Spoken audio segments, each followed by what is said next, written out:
Consolidated Services International. I would also like to invite Dr. Malcolm Davies.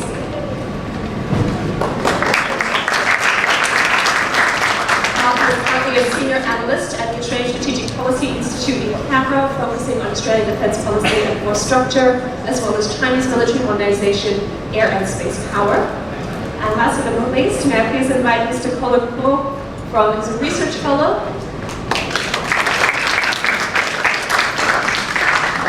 in the Maritime Security Program at the S. Rajaratnam School of International Studies in Singapore. His specialization is naval affairs in the Indo-Pacific with a focus on Southeast Asia. Please give one more round of applause to welcome him.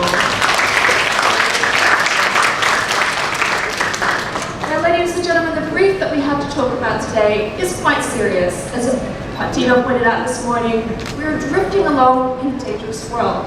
And part of that danger posed is what is perceived to be a global arms race and military modernization that appears to be spiraling out of control. In order to shed deeper light onto this topic, each one of our speakers will delve into a little part of that story and help enlighten us as to whether or not we should be worried, what does military modernization mean, and what can we do about it. So, in order to start our discussion today, may I please invite Herryanto.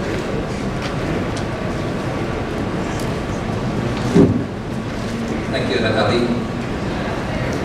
First of all, I would like to thank you very much. It is an honor for me to be here and talking presentation with you relating to the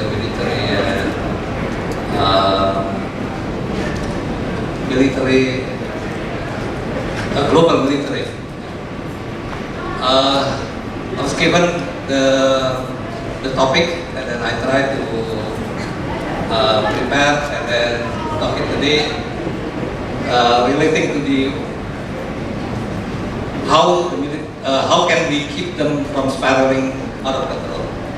In order to understand the topic, I try to be the meaning for the militarization itself. The militarization itself, according to what I understand, is the process in which the country organized military against conflict or other things. Yeah, next. And the military build-up itself is increasing this military spending. As we know that every year we have the number of the budget of the countries that we can collect the numbers, and we can see it which country is increasing the military spending. And the military spending usually costs because of nationalism, perception of threat, and securing the national threat. This is what I understand. For example, in the nationalism, all the countries usually want to be better with others. That's why they try to build their military to be strong. And also, if they are strong, usually for the diplomacy, they have some of a backup for the foreign policy diplomacy. This is why the countries would like to have a strong military. Next, what is measuring for the defense spending? What I got here, you can see the defense spending from the budget itself. The different defense budget that the country allocated for the military. We will discuss it later. What's it? Usually the defense budget. Each country is different, how to build it. And then some of them is off-budget spending. Off-budget spendings include the military business and also trade for the military and also foreign military assistance. This is the off-budget from military for the countries. And the third one is dual use technology capability. If I talk dual use technology capability, such as nuclear can be used for war and also can be used for the civilian. The same as like a satellite is a dual use technology, and also chemical. It's a lot of things that can be expanded or researched for the dual use, even the civilian or the military. The fourth part is a military pension. Why I put it military pension? Because in US, the significant amount of budget they put it in the defense budget. Last year, I think the military pension for US allocate about 199 billion US dollars. Next, comparison budget. You can see this is I took some of the countries in the world. The most having a budget. The top is Saudi Arabia, is from the GDP, and then US and also China. And the last one is Indonesia, 0.8 from GDP. And next, this is the present percentage. You can see the Saudi Arabia in 2016 is 9.9 GDP, and US is 3.2, Indonesia is 0.8. This is just comparison that the countries in the world to allocate the budget. The next, this is the number. The number, you can see that we have it here. The data is from a billion US dollars. The most top budget is the US. Yeah, next. This is the number you can see. From the charts, you can see, let's take a look at the US. In 2010, US is more higher because at that time they have operation in Afghanistan, and after that they're declining. And China, lately, the last decade, they have increasing because of South activity on the South China Sea. I think Malcolm can explain a bit about the South China Sea. Next, what can we do about it with the increasing the budget in each country to prevent the arms race? Number one is arms control.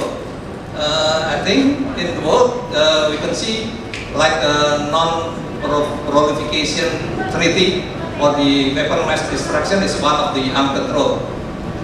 And the second is reducing tension. Like in the Asia Pacific, to reduce the tension, you may have a good discussion, dialogue between ASEAN and China. So the region will be stable. And the last one is transparency. So everything that you have done or you plan for the country relating to the military build-up, you can transmit it to the others, and then you give confidence building measure to others. I think that's all I can say to answer the topic that given to me. Thank you very much.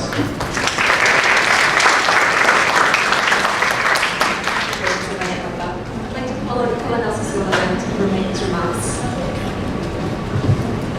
Good afternoon, distinguished panelists, distinguished participants, ladies and gentlemen. What I'd like to share with you in this conference is about our perspective, proposals about these matters, what we are discussing today. Next. These are the outline of my brief today. You can just read on the slide. Next.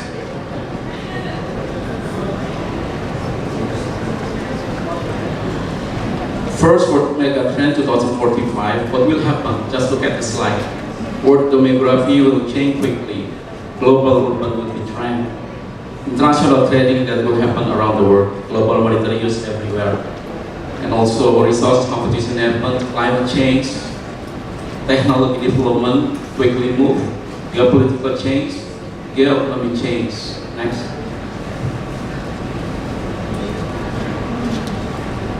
Ladies and gentlemen, now we talk about regional security perspective. The area from the Indian West close to the United States of America is the most solid world part of population and dynamic geopolitical competition between free and repressive vision of the world between Indian Ocean and Pacific Oceans. Security issue as a strategic issue related to the stability of the region. They are including South Pacific, Andaman Sea, Korean Peninsula, South China Sea, counterterrorism, Zulu Sea, Malacca Strait, and other maritime security issues. Next. Ladies and gentlemen, in this slide I just show you the strategic environment development that you can see that the things that affect our life. Next. This also just see the slide. They are all our challenges today and also in the future. Next. Ladies and gentlemen, now I talk about modernization regional military power that can be concluded. Countries in the regions do military modernization triggered by economic growth and technological development. Modernization of military quality and strategic weapon system and also integrated sensing system.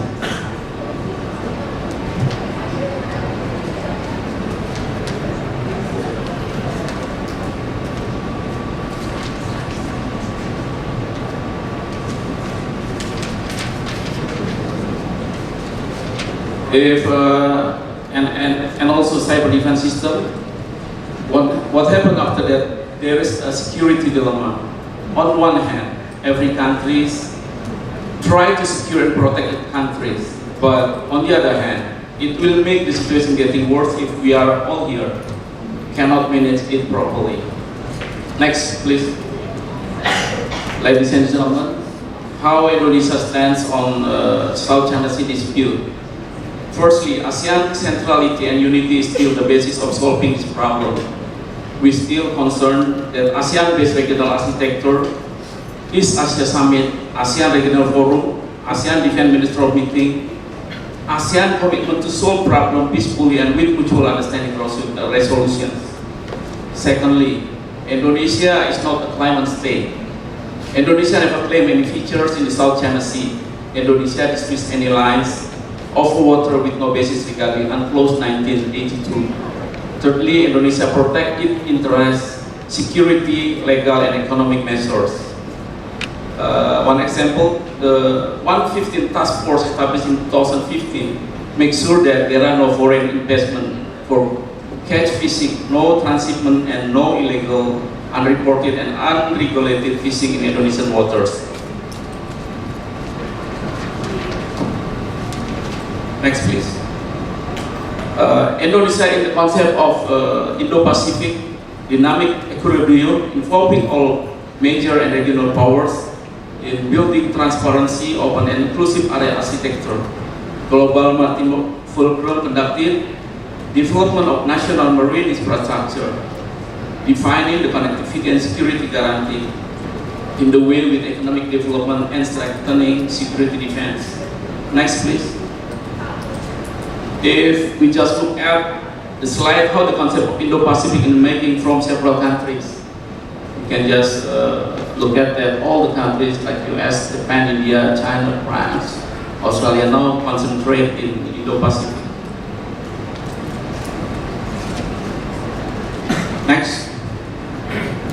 This is the ASEAN external relation evolving regional architecture, where we can see that Indonesia involved in all the organizations that related to the regional architecture organization.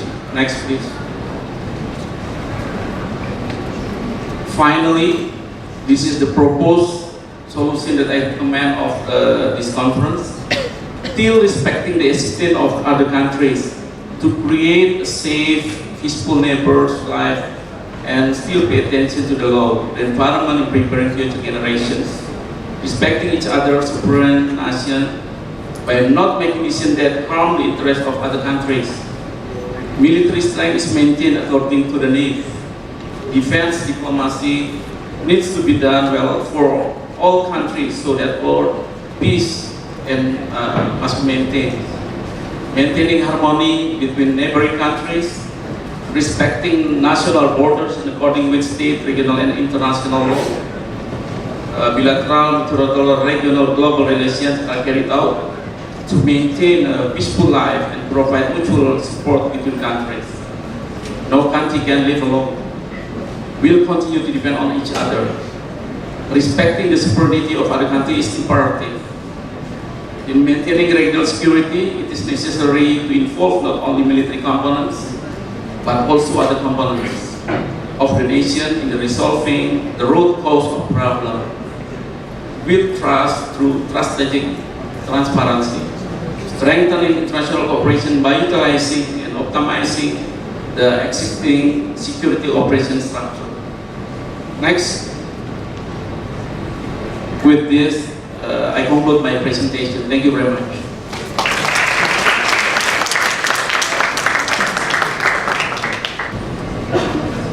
Thank you. Please pardon me if I speak my English with a adult accent. I just came back from Georgia Carter and they have a big influence on how I talk. What I'd like to do is present a little bit about what the actual issue is that we're discussing here and why it should be important.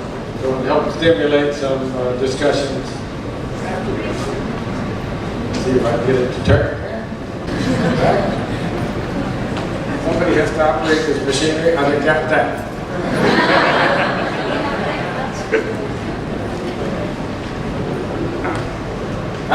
Okay.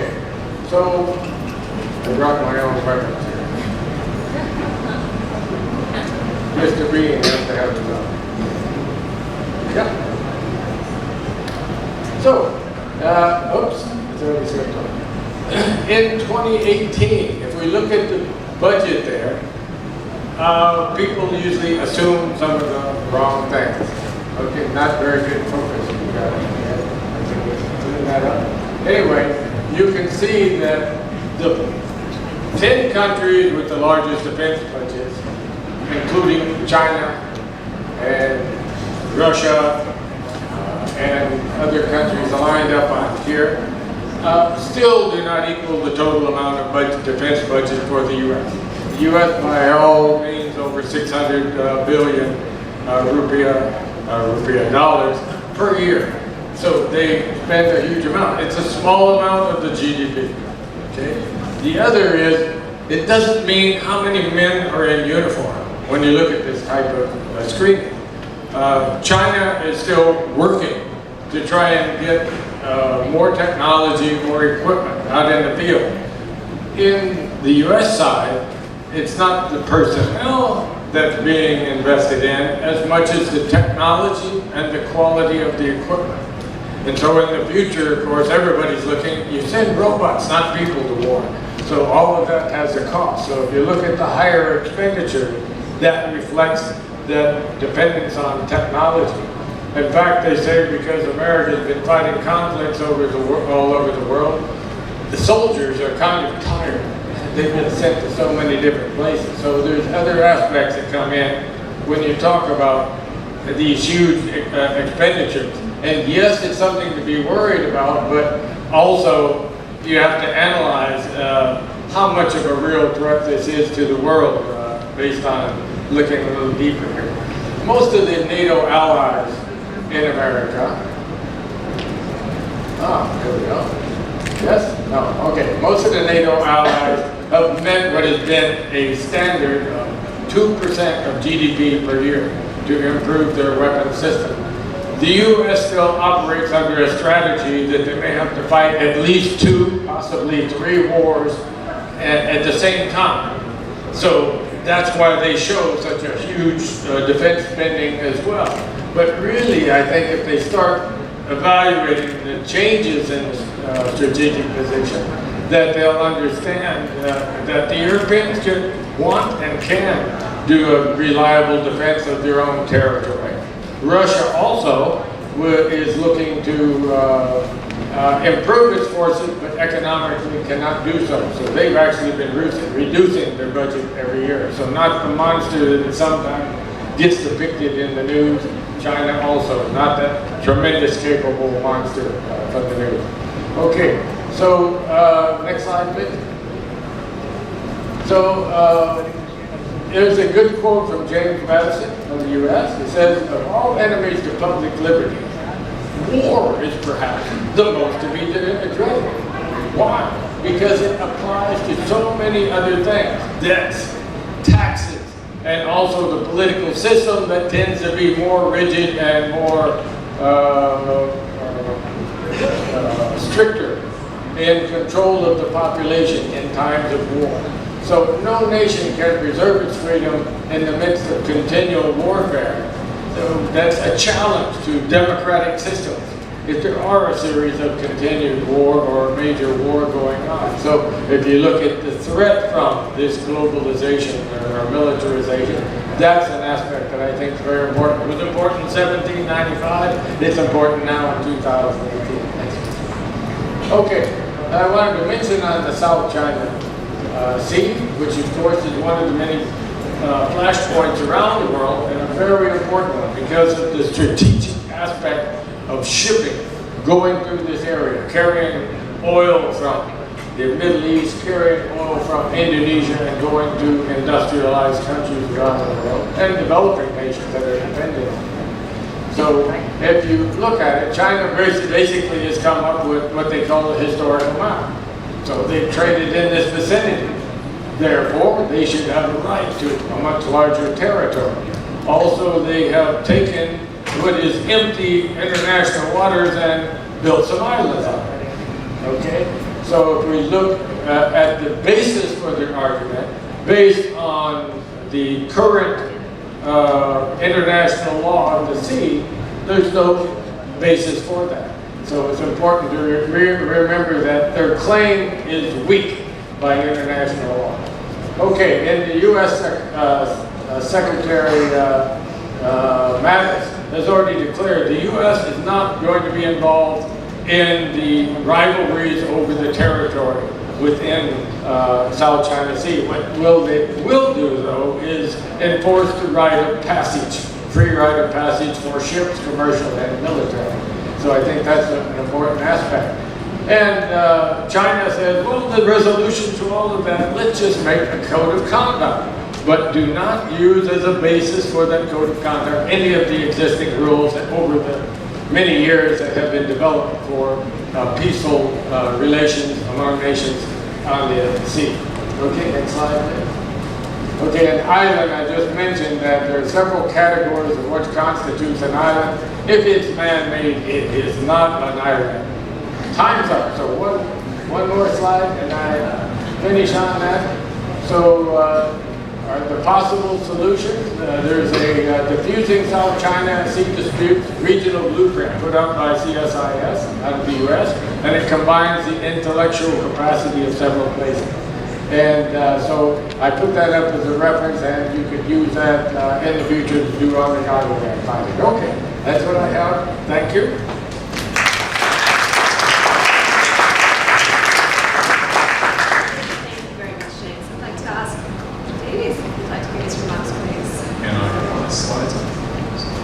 Okay, I've got 7 minutes to take you through the future of warfare in the next 20 years. So let me try. Next slide. Okay, we're going to build here, so you can keep on pressing. Okay, we've moved from the end of a unipolar, US-led unipolar moment into an interwar period, or potentially even a pre-war period.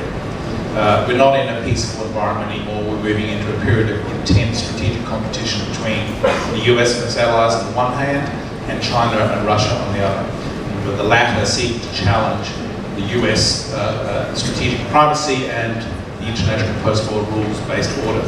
So the bottom line from that is expect an increasing chance of major power interstate warfare in the next 10 to 20 years. There's also uncertainty over the longevity of US global leadership, both now with the Trump administration and potentially beyond, in terms of whether Trump is a blip or he's a sign of things to come. There's a range of secondary threats there which we also need to be concerned about, and I think climate change in particular is a long-term threat we need to be focused on. Next slide. But certainly the most important challenge we face is the US-China strategic competition that's coming up now, and we're involved. It's not going to be a short crisis, and certainly the US is not going to see strategic presence and forward influence to China. So, to put it bluntly, it's game on between the US and China now, and we have to accept that strategic reality. And the US allies in particular have to adapt to that more confrontational future. And so expect countries like Japan and Australia to be asked to do more, and we will do more in terms of greater defence spending, increasing our regional force posture. And the expectations of ASEAN, I think, will also become apparent, because ASEAN is the centre of gravity for China's interests in terms of expanding its influence around the region. You are at bullseye in terms of China's strategic agenda. And that competition between the US and China will drive investment patterns, force structure development, technological priorities, and force posture. Next slide. If we look at the trends in militarization in China, you're seeing some pretty amazing things. Not only are they extending and enhancing anti-excess and area denial capabilities, but also building maritime power injection capabilities along the 21st century maritime Silk Road. You're seeing rapid series production of modern naval service combatants. They're building 6 Type 55 Renhai class cruisers simultaneously. The shipyards are going 365 days a year, 24/7. They're not stopping. And they're moving towards a 500 ship navy. The Americans are going to struggle to get to 365 ships by the 2030s.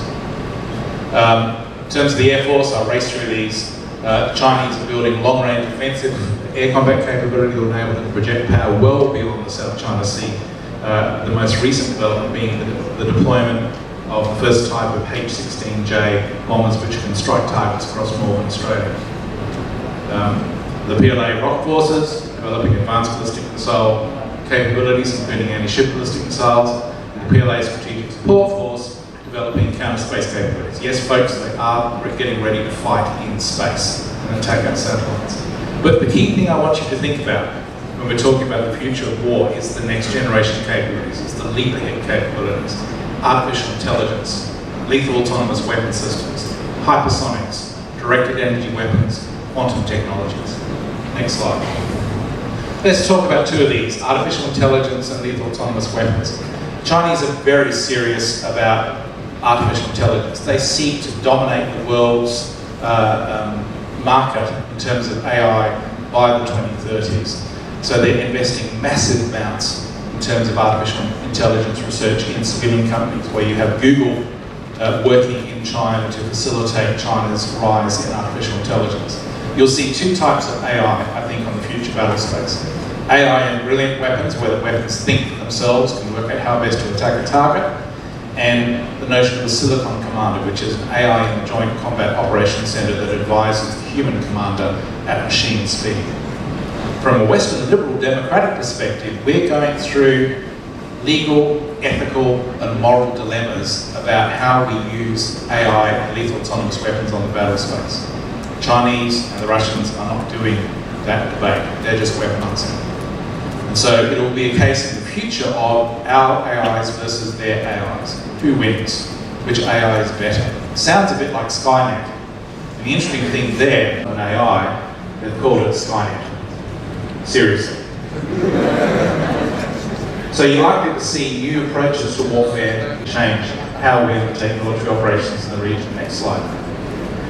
In terms of hypersonics, I think this will be also a game changer. The Chinese are well ahead of the United States in hypersonics.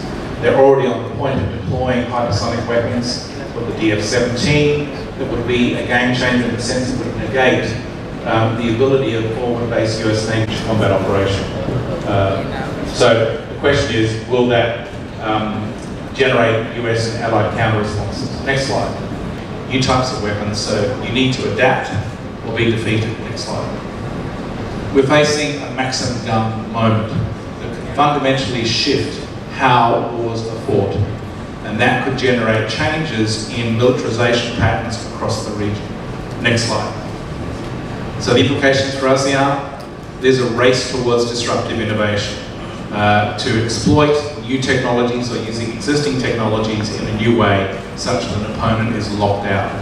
And parallel to that is nuclear weapons in the 1940s. ASEAN can't ignore it. They have to adapt to it and respond to it or be crushed. Next slide. And I'll finish there.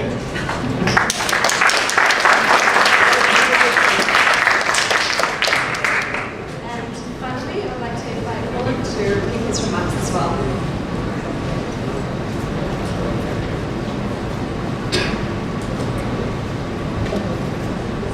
Hello, good afternoon. I think the first thing is I'm struck by the relative youth of the audience. Something it makes me feel a bit older. I will try my best to, perk up the presentation a little. Now, I look at maritime security in my day-to-day job, and of course this is an area that I really focus on. So what I'm going to do today is to largely focus on the maritime aspect of the build-up that we see in the more recent days. Now this is the broad sweep of what we have here. Generally what you see is in terms of the value of the arms trade that we see in this region for selected Asian countries, that includes of course China, Southeast Asia and some others. You'll find that aircraft, I mean basically we're talking about jet fighters and other big ticket items that do aerial warfare, they hold the top position. But what's interesting is that for ships, this is what we call interstate arms trade in a sense. But the figures that are presented here could actually be larger because there's one thing that is not very much talked about is that in the Asia Pacific, there is already a proliferation of what we call indigenous shipbuilding capabilities. So the real value of ships that were being built over time, adding to this interstate trade in warships, for example, is actually higher.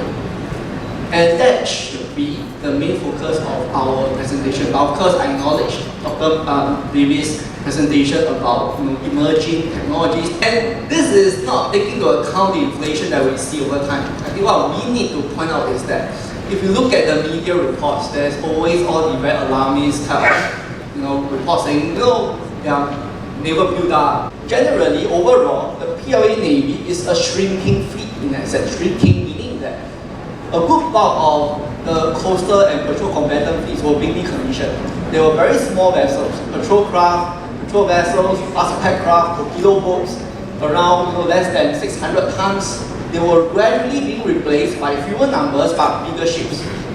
But this is the same issue that we see not just for the PLA Navy but also for navies worldwide. We're seeing what we call skyrocketing warship costs. When you look at it this way, warships are getting increasingly expensive. It is impossible for you to replace warships on a one-to-one basis. The PLA Navy is perhaps an anomaly in a sense, but if you look around the world, most navies don't replace warships one for one.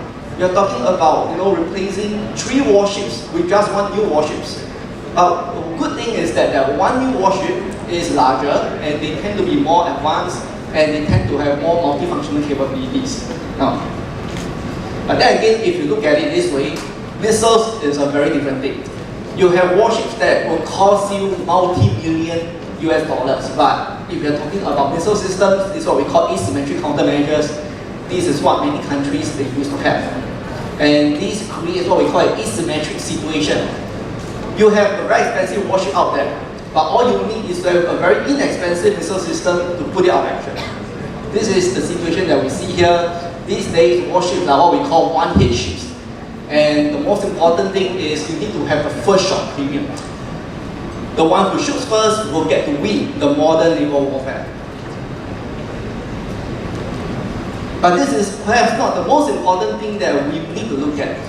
In theory, if we have more expensive warship, the situation is that the commander of the warship will want to do his best to protect the crew and the ship from any damage and to prevent it from being put out of action in times of an encounter with the rival out at sea.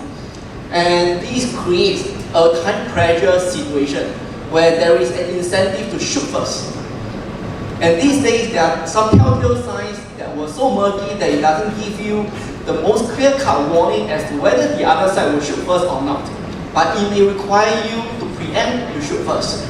But putting that aside, what we may see here, if not a premeditated interstate conflict, we may be looking here the issue of inadvertent or accidental discharge of weapon systems. I have all the examples here. The slides are with the organizer. You can actually take a close look at them later, but I need to run through very fast. And we're looking at here a psychological issue. That in times of an encounter, you're looking at essentially human beings, not even looking at AI, human beings running the systems on the warship. If you've been to the control center of a warship, you'll find that it is nothing but many screens. Actually, many screens. And can you imagine one operator? I went to one just recently, one operator sitting in front of the screen. It's not just one screen, it's actually 4 screens. If you can code with 4 screens, you're good. The younger people these days, they can do that actually. But then again, in a real situation where you are under pressure and there's tension, the likelihood of you pressing the button wrongly is high. Now, this leads me to talk about what we call arms control. Arms control, we have 3 types essentially. And that goes back to the Cold War era and even earlier. Structural measures, essentially we're talking about reducing the quantity and quality of weapon system. This is not very easy to accomplish because states, they decide, I want to acquire this amount of weapon systems, that's my call. That is my sovereignty. There's nobody who is going to tell me what to do. So this is not possible. Operational measures are different. It controls how you use the weapon systems. So it controls how you employ them, you deploy them. And they are what we call confidence building measures that are aimed at security measures. Right? Now, this is basically what we aim to achieve. We are talking about not just transparency, we're also talking about constraining military activities. And this is the typology. There are 3 types: declaratory measures. We have all the declarations. ASEAN is very good at that. Declarations in that sense. Transparency measures and constraint measures. It goes according. This is the easiest to accomplish. When you go up here, transparency measures, this is slightly harder. Constraint measures that require you to sort of, restrain how you use your weapon systems, as well as come up to any agreements on how you deploy weapon system is way even harder to achieve in any negotiated format. One example here will be the Code of Unplanned Encounters at Sea. This is a form of CSPN, but this is what we call an operational level type of control. This is a non-binding thing. It is between 21 navies of the Western Pacific, and so far there is general compliance with CUBES. But the issue here is because it's non-binding, it's a gentleman's agreement amongst couple at sea. Will they maintain safety? In a sense. So this is what we'll deem as a rather tenuous type of mechanism that we see here. And finally, this is to highlight that it is very hard to come up with negotiated naval arms control, and that includes, for example, the code of conduct. We'll talk more about that later. But perhaps I will highlight to you, I will concede to you, we may have other ways to prevent us from spiraling into war. Back-channel diplomacy is not very often talked about. Unilateral self-restraint, track-through diplomacy. I am part of the track-through diplomacy, I'm an academic. But perhaps, lastly, this is something that we may think as a way of transparency that restrain naval forces and restrain governments. The internet and the social media, citizen journalism, amateur photography, commercial space-based remote sensing. Go to Google Earth. Do you have Google Earth? Yes. Check it out. Zoom into Changi Naval Base. See all the 6 frigates. They were all parked in Changi Naval Base. And you can get to even do a categorization, how many ships will go at one time. No issue here. Unmanned area systems, amateurish as well, allows you to have a greater sense of what is going on. So with that, I apologize for overrunning time. Thank you.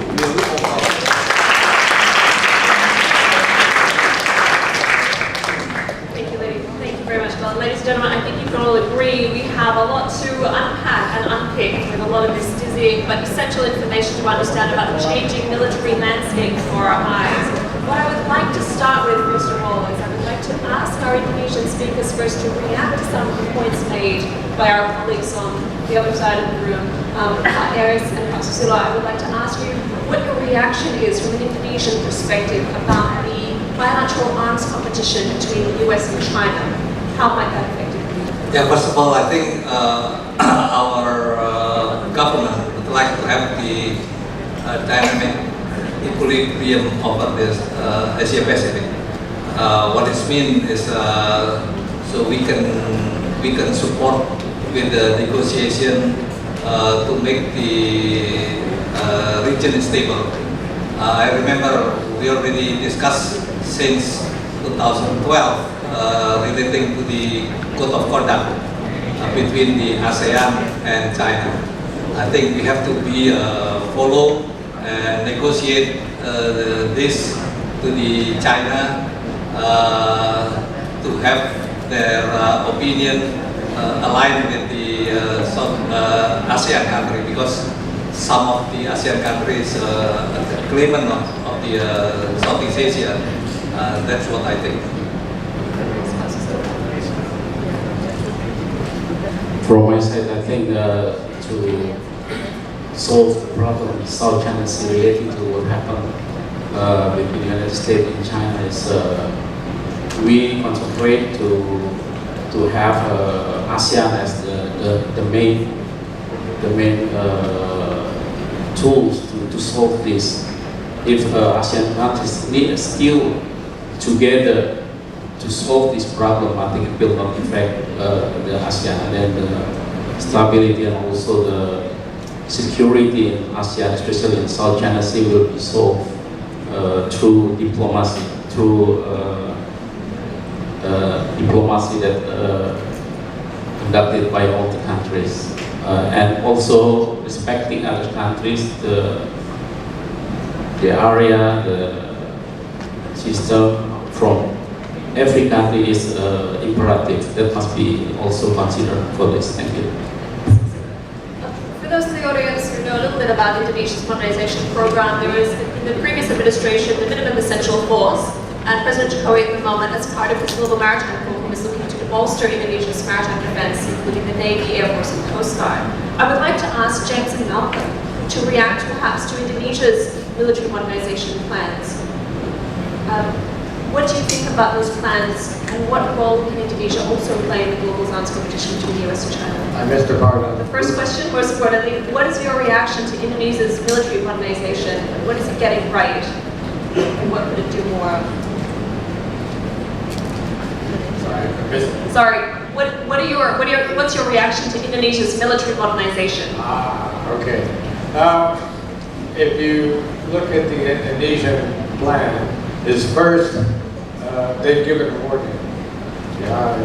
Not a military threat. They've given a warning that they don't consider any of the territory they already occupy, that they're already utilizing, as being under threat. Right? But they have also emphasized, including with the president going out with warships, to emphasize the areas that they're claiming, and that they do not recognize this thing called a 9-dot line, which of course has no basis. The other is Indonesia, which has benefited for development of the UNCLOS and the sea laws, and introduced the archipelagic principle for the boundaries surrounding all of the islands, not just each island at the same time. They're not about to give up those principles. So if anything in the negotiation in the future, we'll have to start with that as a baseline. And I think that's the important thing that Indonesia has to do. As far as the military goes, Indonesia has prioritized development. And secondary is the military. The development gives you a bigger economy in which to invest in the military if you need it. Also, a little island, even if they put planes on it, is not the equivalent of an aircraft carrier. It's not the equivalent of a large force. Indonesia has the largest aircraft carrier in the region. It's got Borneo. So I don't think there's as big a threat when you talk about Indonesia. So it's proportionate. Thank you. Yeah. Look, I think that the Natuna Islands issue is a dispute that's just been waiting to be triggered in Beijing. They'll pick their time for that. I think that the fact that the 9-dash line crosses over Indonesia's EEZ makes it very clear what China's intentions are regarding the Natunas. In terms of Indonesian naval development, I think that Indonesia doesn't have a hope of matching the PLA Navy, nor should it try. What it should be doing is developing asymmetric counters to counterbalance the Chinese naval capabilities, and that could include better investment in maritime surveillance, including space-based surveillance capabilities, more investment in unmanned aerial vehicles that can remain on station, that can provide a common operating picture back to a data fusion center, so that everyone can see what's happening on a 24/7, 365-day basis. Thirdly, let me respond to the issue about the small Chinese islands in the South China Sea. I think it's mischief-free. The Chinese have expanded it so it's the size of Manhattan Island, and it's full of emplacements for anti-ship missiles, anti-aircraft missiles, sensors, hardened aircraft shelters, long runways to handle bomber aircraft. So they're hardly small islands. They are very significant hardened military facilities, and the Chinese have equipped them so that when the time is right, they can deploy air and naval power to those islands, and it will be a very difficult time for us to actually dislocate them from those islands. And just quickly, one last question from Collin. We've talked a lot about maritime issues, which is ultimately the main domain for Indonesia to think about in terms of its military organization. What do you think about the balance between civilian maritime assets and military assets? Should Indonesia be developing one or the other? Very good question, which I believe is something that we need to look at, not just from the build-up perspective. And I mean, looking at Indonesia, if you consider the archipelagic expanse of Indonesia, the job is really very challenging, right? Because you have such a huge archipelago and you have a number of issues that you need to deal with on a day-to-day basis. Day-to-day basis, you're talking about smuggling, illegal fishing especially, and trafficking, for example. And not to mention about the threat of maritime terrorism. I think these are day-to-day issues that you deal with. On the other hand, there is also the South China Sea issue as well as other traditional security problems that you deal with. It's very hard because when we come to this stage, we will come to the conclusion that we need to probably do a trade-off, right? You have to build less on one aspect and you build more on another. What I will consider is that at the very least, for Indonesia, building the Navy and the Coast Guard forces are equally important, I would say. But what is more important, which I thought will be, I don't know whether I'm opening the Pandora's box by saying this, but I think is the issue of coordination. I mean, let me be frank here.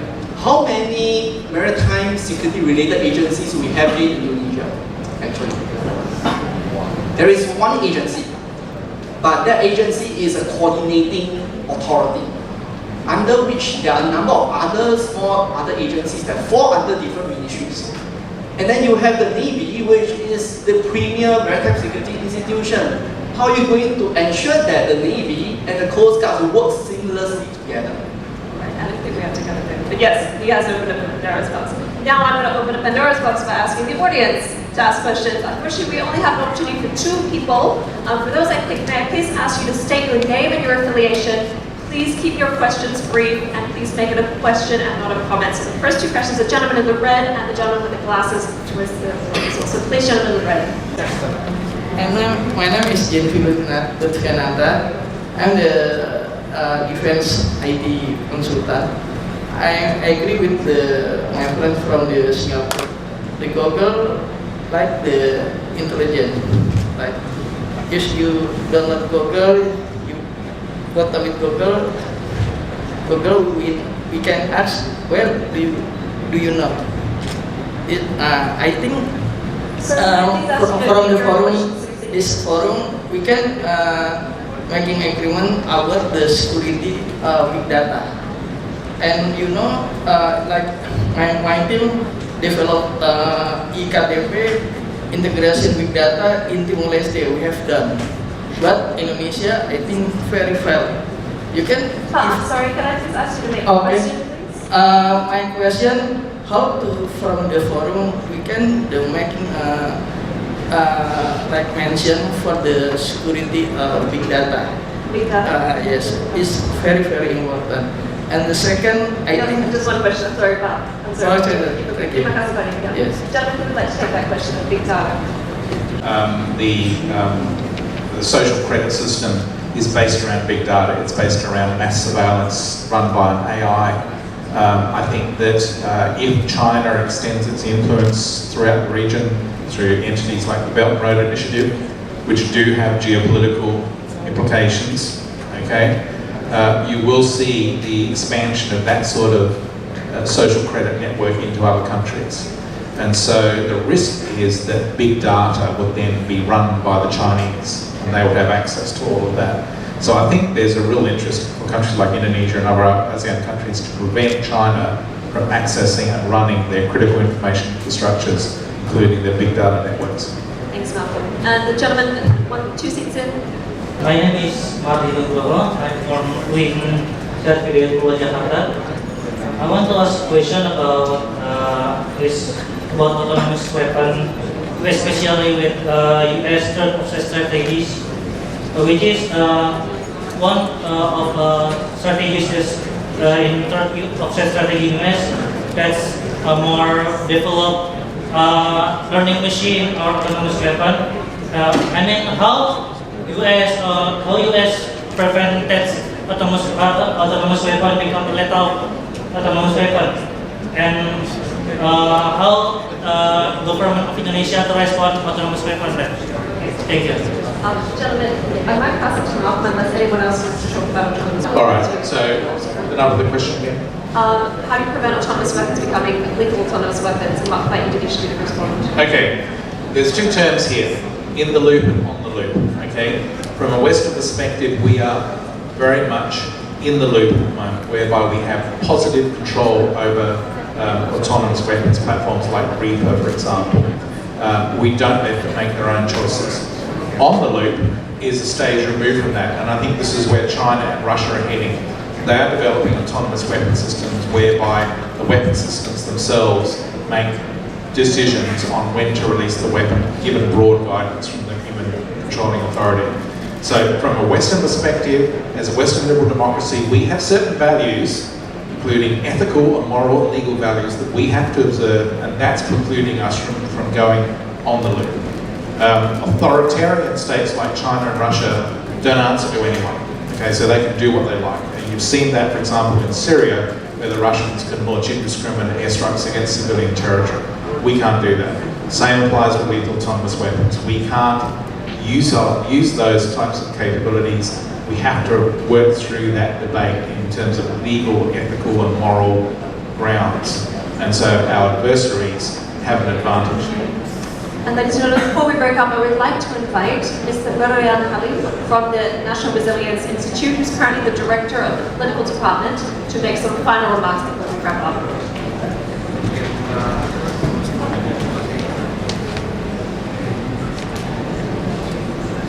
Thank you, Natalie. Thank you. I thank you so much for the great guest speakers from our colleague neighboring countries, especially for moderators, Natalie, Sambhi, for the great the session is very great. So my sister and my brother. So I'm I'm the director of political department of Indonesian National Resilience of Indonesia. So I just want to take note of what you have learned from our session just now. That number one, we are in the world running into two paradoxes and dilemmas. This is the version that paradox and dilemmas now in our world. So between paradox and dilemma, why this happens? Because of two things. Because number one is there's a gap between national interest and the policy making. And secondly, the gap between facts and plans. So that's the gap makes unprecedented issue coming up. Unconventional era coming up, and the issue of uncertainties coming up. So we need to respond that uncertainties, uncertainties, and then the unconventional era in the contemporary world now. So this is international relations related to what we just discussed in this session just now, and And the third thing is how to respond that unprecedented era. So each world now going to shifting the paradigm from the multilateralism to unilateralism. So neutralism is on the process that the world is fragmented. It is a threat or opportunity. So Indonesia now in the position in the middle. Yeah, Indonesia in the position in the middle. So we have to transform. How to transform the threat being opportunity. This is our job now. Our job now. So one of the sectors is in defense. In defense. So if you talk about defense, we talk about two things: technology and human. So we have to catch between those two things: technology advancement and human existence.